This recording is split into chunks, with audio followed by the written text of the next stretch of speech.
l'émission Parole de femmes. Toute cette semaine, nous allons parler d'un sujet qui est très sensible, mais à la fois très aussi populaire, l'avortement. Nous allons pouvoir en discuter ensemble, mesdames. Et nous avons aussi notre invitée Audrey Mac. Bonjour Audrey. Bonjour mesdames. Bonjour Audrey. Toujours un plaisir d'être avec vous. Eh bien, merci. En famille. Ouais. Le plaisir est partagé. Oui, tout à fait. Donc c'est ça, tout au long de la semaine, nous allons parler de l'avortement. Que penser de l'avortement? Parce que c'est un vaste sujet. Et dans le monde chrétien, on n'en parle pas forcément souvent parce que c'est un petit peu sensible, c'est un peu délicat comme sujet. Mais cette semaine, on avait envie de pouvoir s'y pencher tout ensemble pour apporter quelques zones de réflexion et voir surtout ce que la Bible nous dit sur ça, parce que la Bible nous parle de tous les sujets, y compris des grands sujets d'actualité. Donc c'est bien qu'en tant que chrétien, on puisse s'informer et puis avoir la pensée de Dieu. Et donc Audrey, c'est un sujet qui te tient particulièrement à cœur. Oui, en fin de compte, merci de me donner cette opportunité.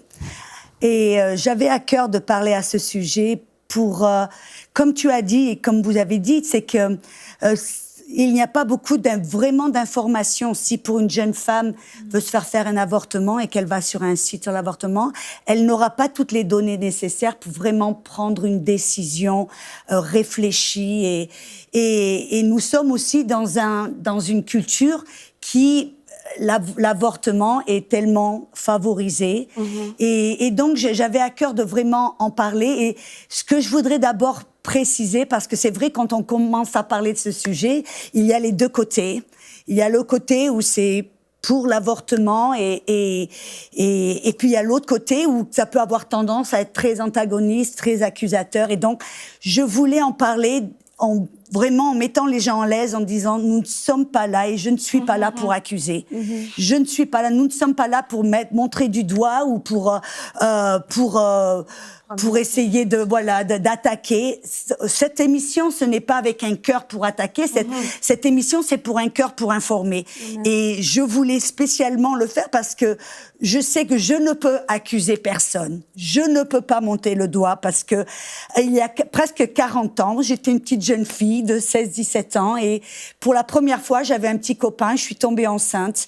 Et j'étais bien sûr en France et l'avortement était légal, mais je savais à ce moment-là, sans même me poser de questions, l'avortement, c'est la solution. Il n'y avait même pas de questions à se poser. C'était la chose qui m'a automatiquement été dite par le docteur. Mademoiselle, vous êtes jeune, vous allez vous avorter. Et puis donc, je suis partie en Angleterre parce que quelque chose en moi ne voulait pas que les autres le sachent. Ouais. Et je me suis aussi aperçue, en fin de compte, que je n'en ai jamais parlé en 40 ans.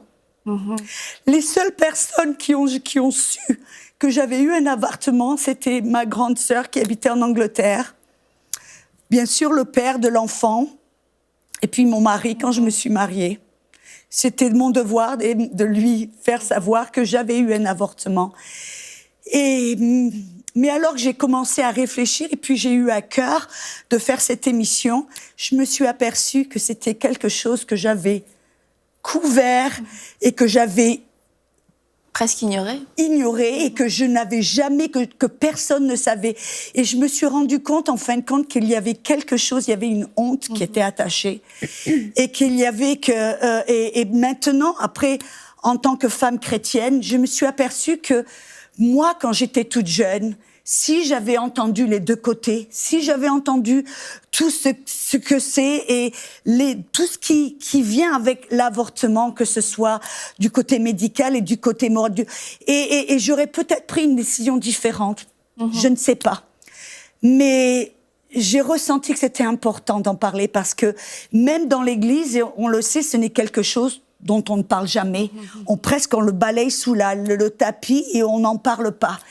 Et je vois que moi, en tant que jeune fille, à l'âge de 17 ans, où je suis partie en Angleterre, dans une clinique qui avait un peu l'air morbide, toute seule, juste avec ma sœur aînée. Et les choses que j'ai vécues, et puis les choses qui m'ont suivie plus tard, dont je ne parlais à personne, et des choses dont je me souvenais, des choses que j'ai même vécues, même dans mon corps, après de l'avortement et les choses que tu vis dans le cœur, après même des années plus tard. Et je me suis dit, c'est important pour moi de sortir du placard et d'avoir le courage d'en parler, d'avoir le courage de dire au monde, oui, j'ai eu un avortement et voilà les choses. Et de pouvoir parler aux personnes qui nous regardent, surtout vous, mesdames, et même vous, messieurs.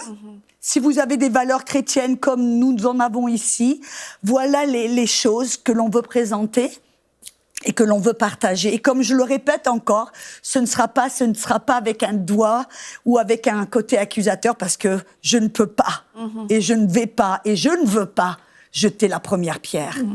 Mais j'ai découvert quand même qu'il y a un grand problème. Même quand on découvre, et Anne, toi, tu as partagé avec nous des statistiques, des choses que tu as découvertes.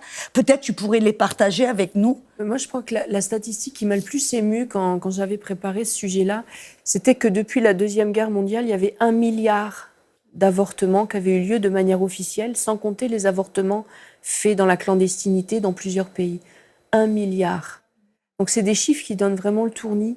Et c'est très émouvant de se dire qu'il y a 1 milliard d'enfants à naître qui n'ont pas pu voir le jour. Ouais. Et il y a aussi c'est intéressant parce que j'avais lu dans l'Organisation mondiale de la santé, c'était l'Institut Guttmacher, qui disait que 42% du taux de mortalité dans le monde vient de l'avortement.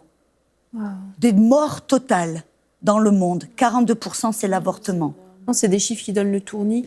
Et puis une autre statistique qui m'avait aussi donné le tournis, c'est qu'il y avait dans le monde un avortement, en Europe, un avortement toutes les 27 secondes. Ça, c'était un chiffre, je crois, de Médecins du Monde. Donc c'est pas marginal. Ça pour dire que c'est pas un phénomène qui est marginal, c'est un vrai sujet de société, avec des chiffres qu'il faut bien considérer, parce que c'est... Quand on essaye de réaliser le nombre de gens qui sont touchés par ça, c'est complètement hallucinant. Et même, je disais à Mathilde hors antenne, il y a 47 000 femmes par an qui se font avorter dans le monde, ça fait 830... Non, qui meurent dans le monde à cause de l'avortement, ça en fait 830 par jour. Et c'est des gros chiffres, c'est des chiffres qui donnent le tournis, et on doit en parler. C'est vraiment important d'en parler. Et c'est vrai que c'est un peu paradoxal parce que l'avortement, dans le monde chrétien, c'est relativement un sujet tabou. Oui. Mais en dehors du monde chrétien, c'est finalement quelque chose, on se rend compte, qui est assez courant. Et anodin, je ne sais pas si c'est toujours anodin, mais en tout cas, ça fait vraiment partie des options. Comme un tas de choses, c'est lorsque une femme tombe enceinte, l'avortement est vraiment une option au même titre que de garder l'enfant, que d'être avec le père, de se marier. Ça fait partie de toutes les options que la vie nous offre. Mais à la fois, malgré ces nombres très élevés, ces chiffres qui sont vraiment très élevés, c'est qu'on n'en entend pas parler de façon personnelle et individuelle. C'est quelque chose qui est très répandu, mais au final, je pense que, tu vois, comme beaucoup de femmes comme toi, Audrey, il y a sûrement un sentiment quand même de secret qui est sûrement rattaché à la honte ou à la culpabilité, qui fait que peu de femmes individuelles le disent ouvertement et facilement. Et c'est un petit peu le paradoxe entre ces grands chiffres qui nous montrent que c'est quasiment une habitude de vie. Enfin, je veux dire, c'est un mode de fonctionnement qui est totalement accepté dans la société. Mais à la fois, il y a très peu de témoignages ouverts par rapport à ça. Donc, ça nous fait poser des questions. Pourquoi est-ce que c'est si répandu ? Pourquoi est-ce qu'on en parle si peu, finalement ? Parce que, est-ce que toutes les femmes qui le font sont d'accord avec ce qu'elles ont fait ? Est-ce qu'il y a des pressions qui se font aussi ? Est-ce qu'il y a une honte qui est rattachée à ça ? Ça reste quand même relativement secret, je trouve. Mais je crois qu'il y a aussi une culture, parce que moi je me rappelle même, et on parle là de 40 ans, c'était même une culture, ben, tu es jeune, tu as 17 ans, tu n'es pas marié, ben, c'était même pas est-ce que je devrais ou devrais, c'était du donner, du dit, c'était voilà, ça faisait partie de vraiment de la culture, même à ce moment-là, même je dirais même plus loin que si, en tant que jeune fille, j'avais même relevé la question ou pensé à peut-être garder l'enfant, les gens m'auraient regardé, le docteur m'aurait dit, mais pourquoi, mademoiselle? Parce que c'était tellement ancré, et maintenant encore plus, je dois dire ça, c'était il y a 40 ans, mais maintenant encore plus, c'est tellement ancré dans la culture que l'avortement, c'est quelque chose. Je veux pas dire que les gens ont envie de le faire, qu'on prenne du plaisir à le faire, mais c'est une solution qui est tout à fait normale et qui même maintenant, où on sait c'est l'option. Mais c'est certain qu'aujourd'hui, l'avortement, ça fait totalement partie des mœurs, ça fait partie d'une chose très normale de la société. Mais je crois aussi que cette partie-là dont tu parles, Audrey, vraiment, qu'il y a comme une honte qui s'est rattachée, qu'on soit chrétienne ou qu'on le soit pas, qu'on soit d'accord ou qu'on le soit pas. Je pense qu'il y a un sentiment... il y a un sentiment quand même, il y a plein d'émotions rattachées à l'avortement. Et on veut vraiment, aujourd'hui, cette semaine, on veut parler de l'amour de Dieu, on veut parler qu'il n'y a pas de condamnation pour ceux qui sont en Jésus, il n'y a pas de condamnation. Et vraiment, on veut vraiment parler l'amour de Dieu à propos de ce sujet, parce que c'est quelque chose dont... C'est justement, on n'en parle pas dans les églises, on n'en parle pas nécessairement. On a peur de parler de ça parce qu'on est des chrétiens. Même, je dirais, je me rappelle avoir, même dans certaines églises, certains pasteurs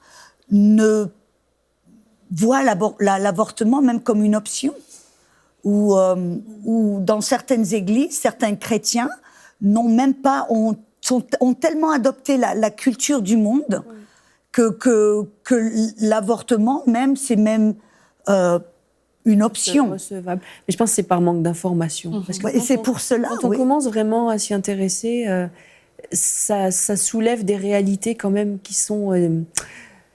qui portent à réflexion, qu'on soit chrétien ou pas, qu'on soit chrétien ou pas. Quand on commence vraiment à s'intéresser à en quoi ça consiste, comment c'est fait, de quoi on parle exactement. Moi, je me souviens que l'avortement, j'en ai toujours entendu parler. Je suis de la génération, j'étais adolescente dans les années 80, comme toi, et puis ça faisait partie ça faisait partie des mœurs. Et puis et c'est quand j'ai tenu mon bébé, là, mon cinquième, qu'on me l'a mis dans les bras comme il était mort in utero, moi je me suis pas fait avorter, il était mort in utero, donc je l'ai accouché, on me l'a mis dans les bras. Et puis là, j'ai vraiment eu un choc parce que je me suis dit... celui-là, il était à 19 semaines. Mais à ce stade-là, dans plein de pays, tu peux te faire encore avorter. Mais c'était un bébé que j'avais dans les bras. C'était un vrai bébé, là. Avec tout ce qu'il fallait. Il avait la peau juste un peu plus transparente qu'un bébé à naître, puis un peu plus petit. Plus petit. Mais c'est un bébé. Et j'ai eu le tournis, je me souviens, j'étais dans mon fauteuil à la maternité, puis je me dis, mais wow, ça veut dire qu'à ce stade-là, il y a des femmes qui font un avortement à ce stade-là. Une chose que je me rappelle, parce que on parle de femmes chrétiennes, même des femmes non chrétiennes. Bon, à l'époque, moi, quand j'ai eu cet avortement, je n'étais pas chrétienne. J'ai même jamais eu d'éducation ou la Bible ou rien du tout. J'étais complètement de ce côté-là. Mais je me rappelle qu'après avoir eu l'avortement, et que tout d'un coup, quand j'ai commencé à perdre, je me rappelle, et je m'excuse un petit peu pour l'image, où j'étais assise sur des WC, que j'ai commencé à perdre des trucs, des tissus, des choses. Ce sentiment de perdre quelque chose qui m'appartenait.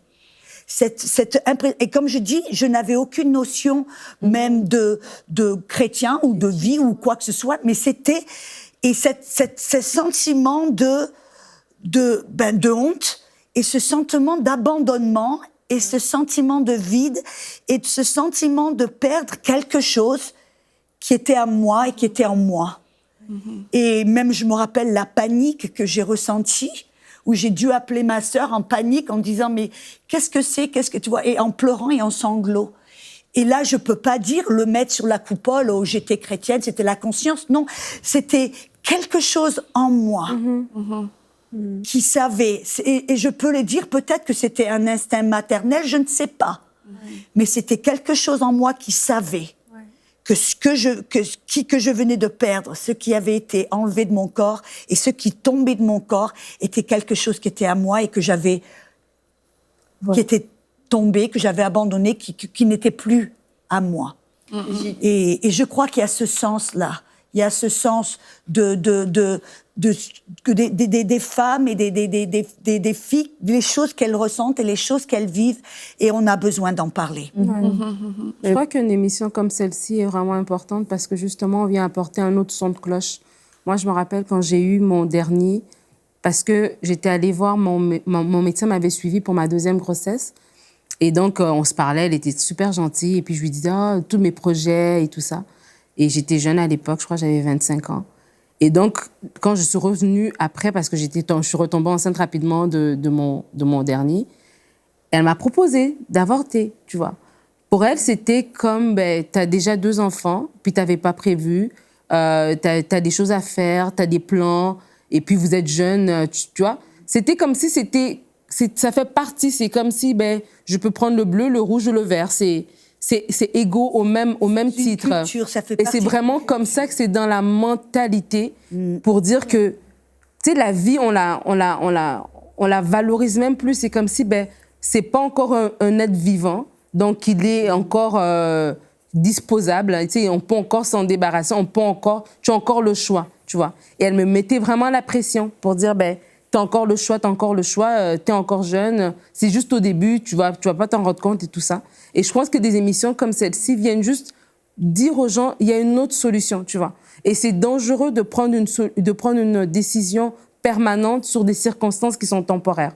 Tu vois, c'était temporaire que j'étais dans cette situation où les enfants étaient encore petits, mais après, on en est sorti, tu vois. Et moi, je me disais, je peux pas décider de mettre fin à une vie parce que, en ce moment ici, ça arrange pas dans notre horaire, dans la façon dont on s'est arrangé par rapport dans notre couple. Ton médecin t'a proposé ça comme ça ou parce que comment t'as fait part d'un sentiment de gêne, de surprise ou de je sais pas quoi, ou alors c'est vraiment elle te l'a proposé parce qu'elle savait que t'avais des projets et du coup c'était de sa propre initiative? Oui, c'était de sa propre initiative. C'est comme si moi, pendant mon suivi de grossesse, je lui disais, quand j'aurai accouché, je vais retourner à l'université, je vais faire ceci, je vais faire cela. Et puis après, je reviens au bout d'1 an. Et puis là, pour être encore son patient pour une nouvelle grossesse. Puis elle est comme, mais qu'est-ce qu'on avait prévu? Mais t'avais dit t'allais faire ceci, t'allais faire cela. Et puis, je lui disais, non, ça s'enligne pas avec... Tu sais, je me voyais vraiment pas, je suis mariée, je me voyais vraiment pas prendre cette décision-là. Et ça s'enlignait pas avec... Mais pour elle, c'était... Elle, ça l'a choquée, tu vois, parce que pour elle, c'était... je te donne l'option, là, je te donne une porte de secours, je te donne une sortie honorable de la situation dans laquelle tu te trouves. Et vous êtes déjà, avez des enfants, vous êtes déjà jeune. C'est vraiment cette mentalité-là. C'est intéressant parce que en faisant ça, j'ai fait pas mal de recherches, de lire, de voir des personnes, d'écouter. Et une des choses qui m'a paru, en fin de compte, c'est qu'il y a la pression même qui est mise sur des personnes. Parce qu'on parle là, la liberté d'avoir un avortement, c'est mon choix. Mais je crois que ça va même au-delà de cela, où maintenant, ce n'est pas simplement te laisser le choix, mais il y a une culture et il y a une mentalité qui vient ou qui met une grande pression sur les femmes, sur les jeunes filles, sur les femmes en général, peu importe leur âge, où c'est maintenant presque une pression encore plus grande pour que les femmes s'avortent.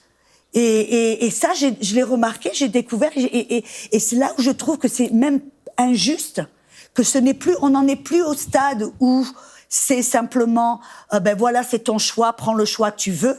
Mais maintenant, ça a été, je crois, à un stade au-delà où maintenant, ce n'est plus simplement tu as le choix, mais des fois, on va faire le choix pour toi.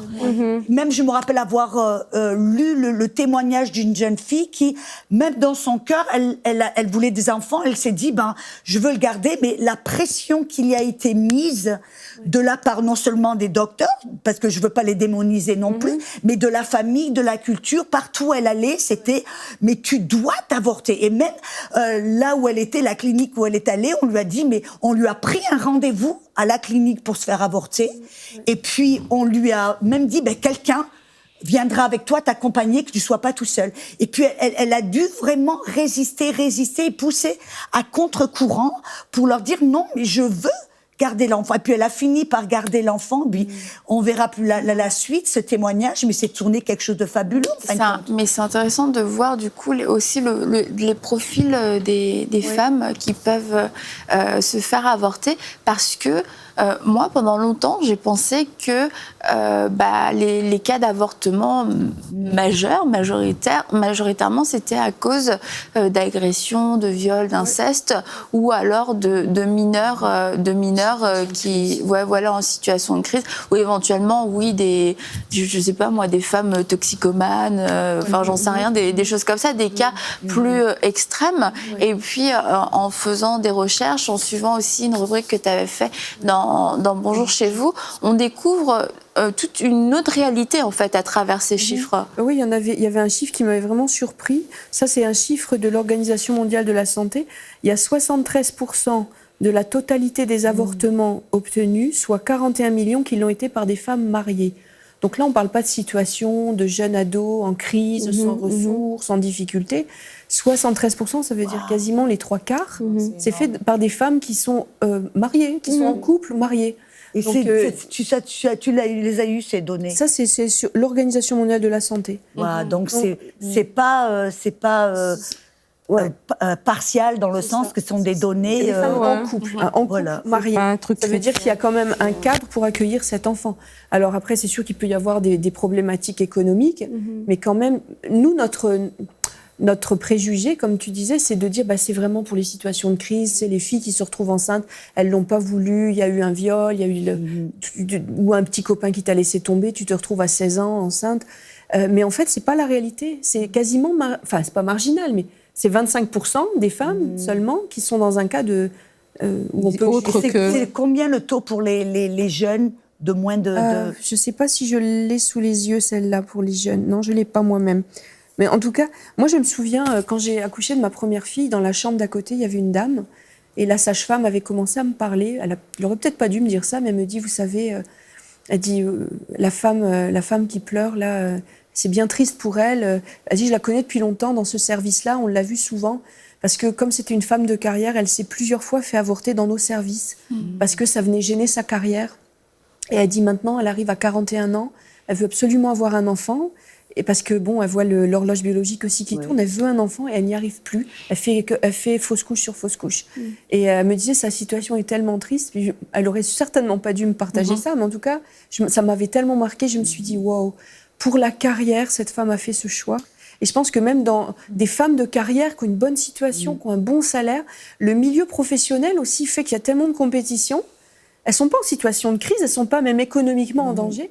Mais il y a une telle compétition, il y a aussi de la pression de leur employeur, de leur contexte de travail qui fait qu'elles vont penser avoir recours à ça. Exactement. Puis quand après elles veulent avoir un enfant, c'est plus possible. Oui, puis tu vois, si déjà tu vis de la pression à l'extérieur, dans le monde du travail, au niveau de la réussite, du succès, le fait d'être enceinte, de devenir mère, c'est pas forcément perçu comme un succès.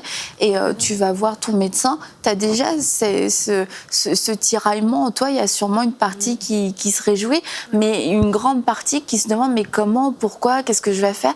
Et puis quand un avis arrive, et surtout un avis médical finalement, un avis professionnel qui te dit écoute, c'est vraiment une option, considère sérieusement cette option, c'est sûr que ça peut faire pencher rapidement la balance du côté de l'avortement en fait.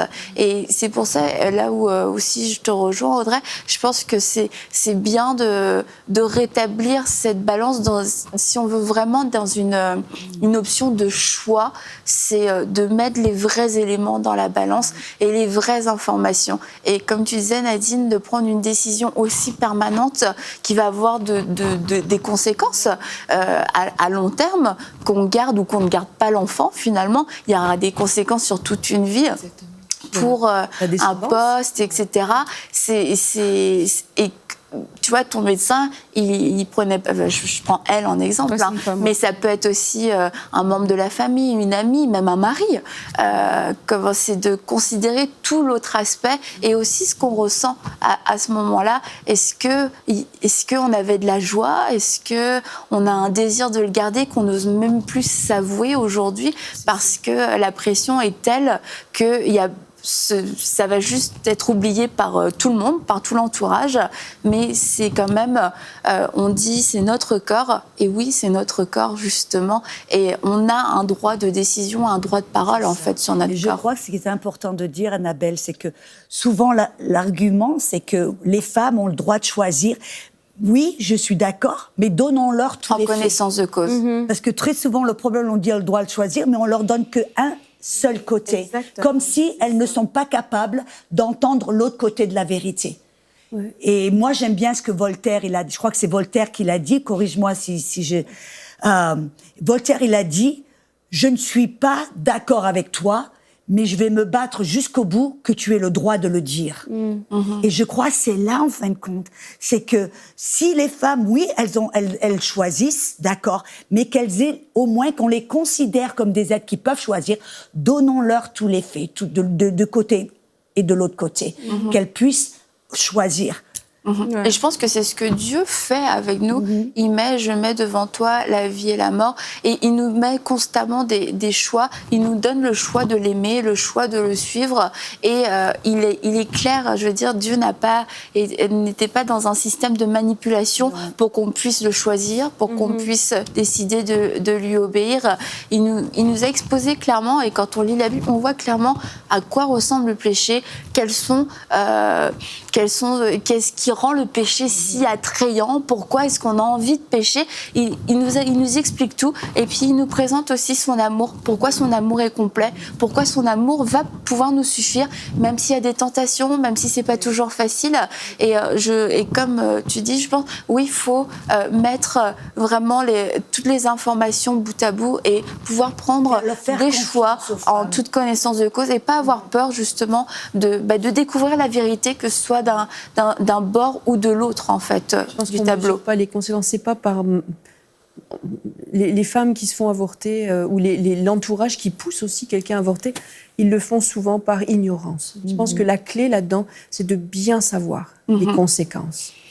Mais en tout cas, merci beaucoup, mesdames. Merci à toi, Audrey, d'avoir accepté de t'ouvrir et de te livrer sur le plateau de Paroles de Femmes. Et on va se retrouver demain pour une prochaine émission. Et nous allons parler des arguments concernant l'avortement et voir ensemble, encore une fois, ce que nous dit la parole de Dieu. Donc, soyez au rendez-vous et à très bientôt.